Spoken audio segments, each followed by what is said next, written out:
Hello everyone, Tikabot here, and welcome back to the Road to Endgame series. We are now on episode 8, and today we're focusing on ranking up some reputations and grabbing a few awesome classes along the way. Some of these classes will help us with farming, others for soloing, and a few just for collection purposes. So with that said, let's jump right into it. First up on the list today is Eternal Reputation, which will unlock the Eternal Inversionist class for us. To keep things interesting and avoid the repetitive grind, my approach is to work through the questline and /join Yasaris. This way, we're progressing through the story while ranking up, making it a lot less boring. This is something I've really focused on throughout the series. If I can explore a new storyline, check out new maps, and fight different bosses while making progress on my goals, I'll always take that approach. For example, when I'm working on getting reputations to rank 10, instead of mindlessly repeating the same quest over and over, I try to find a more indirect route, even if it takes a bit longer. As long as it keeps things more fun and less grindy, I'm all for it. And taking your time with these kinds of things is important, especially since there's no need to rush or catch up to anyone. It's all about enjoying the process and making the grind feel more rewarding. Now, let's shift to a topic that a lot of you have been asking about, which is game settings that can seriously boost your performance and improve your overall quality of life while playing Adventure Quest worlds. Some settings are marked as particularly important. Those with exclamation offer valuable enhancements to streamline gameplay, improve combat efficiency, and simplify tasks. These options are designed to help reduce unnecessary clutter, improve game flow, and make your game smoother overall.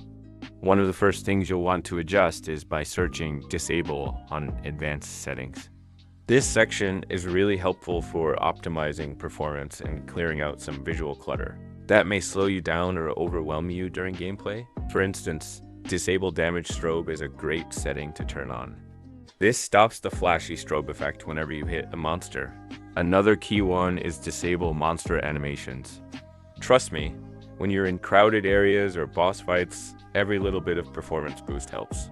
Turning off those animations keeps your game from lagging when there are a lot of monsters around. Next, there's Disable Quest Pop-Up. If you're mid-battle, the last thing you want is a pop-up interrupting your flow. Turning this on ensures that the game won't keep throwing quest completion alerts in your face.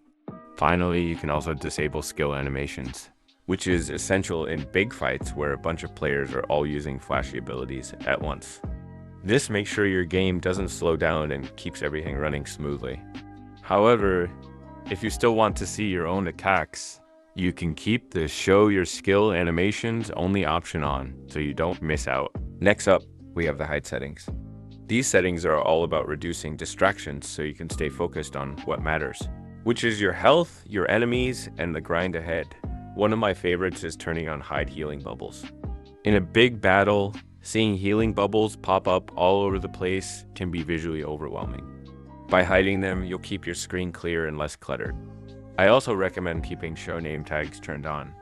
It's always helpful to be able to quickly identify who's who in a crowd of players. These adjustments might seem minor, but they work together to make your screen less chaotic, which is super helpful in fast-paced moments. Now onto the UI settings. This is where you can really customize how your game feels and looks.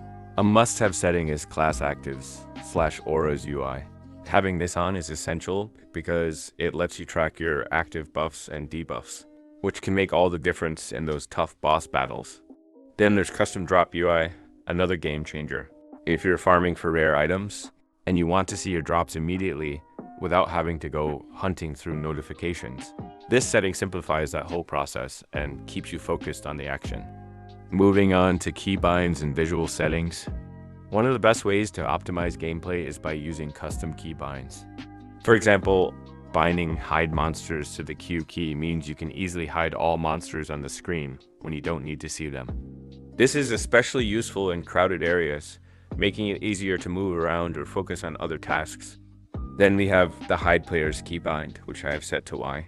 Can instantly clear your screen of other players, helping to reduce lag and distractions. And let's not forget about setting your visuals to low. If your game's starting to chug, Dropping the visuals to low will make everything run much smoother, especially in busy battles or areas packed with players. Now, let's take a look at the quest settings. First, allow quest log turn-ins lets you complete quests directly from your log without having to run back to NPC, saving you tons of time. Then disable quest pop-up removes those annoying pop-ups while you're in combat. And disable quest tracker keeps your screen clean by removing constant updates.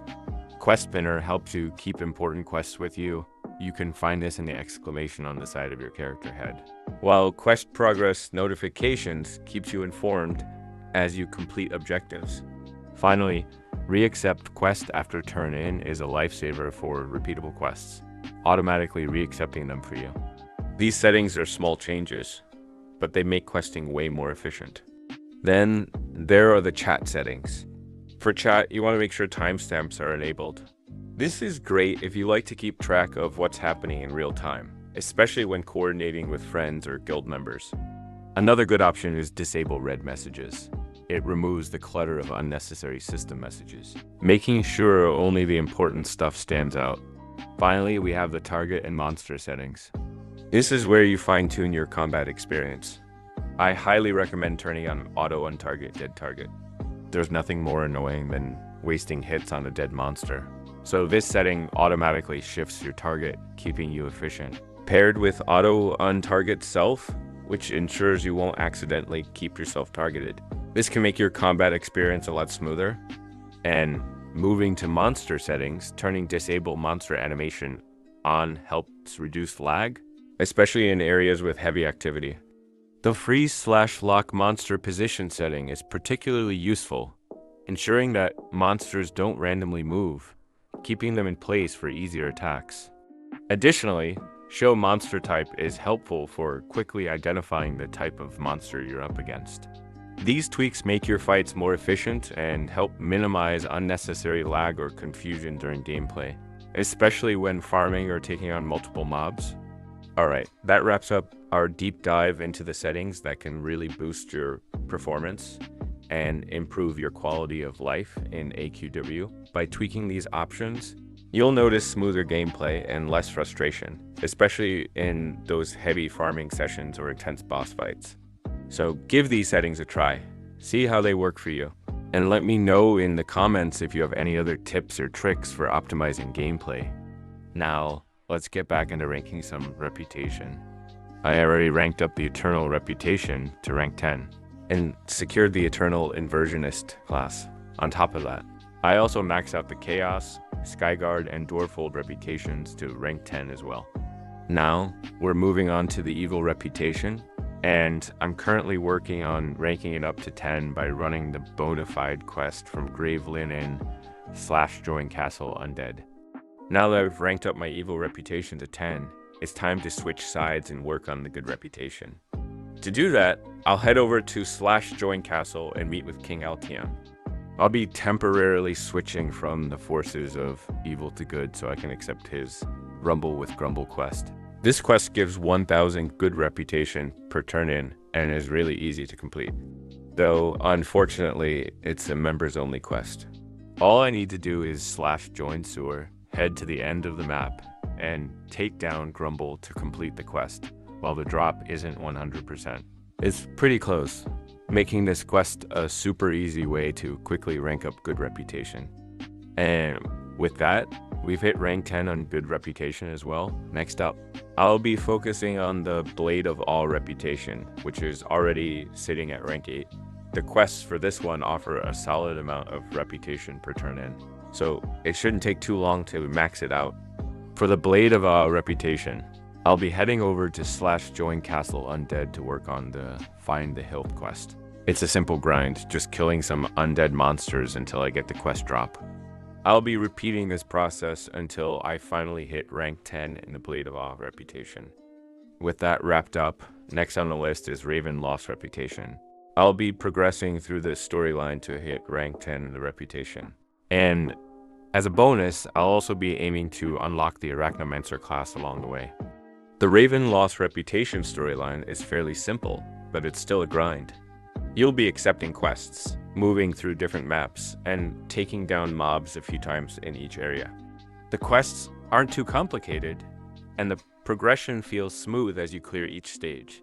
It's just a matter of sticking with it and repeating this process until you finish the entire storyline in /join Weaver War. By the end of it, you'll not only rank up your Ravenloss reputation, but also unlock some cool rewards. With the Weaver War storyline completed, I headed over to /join collection to top off my reputation grind. Using the fan swag token A, I was able to quickly rack up reputation across a wide variety of factions. It's a great way to speed up the process and hit rank 10 in multiple reputations without too much extra grinding. I've also ranked up Thunderforge and Swordhaven reputations, wrapping up my reputation grind for now. We've successfully reached rank 10 in several key reputations. As you can see from our reputation standings, we now have rank 10 in Beastmaster, Blade of Awe, Chaos, Jorfold, Eternal, Evil, Good, Lycan, Ravenloss, Skyguard, Thunderforge, and Yokai. It's been a solid grind. But seeing all those reputations maxed out is definitely worth it. If you enjoyed the episode, don't forget to like, subscribe, and drop a comment with any suggestions or tips for what we should tackle next. Thanks for watching, and I'll see you in the next one.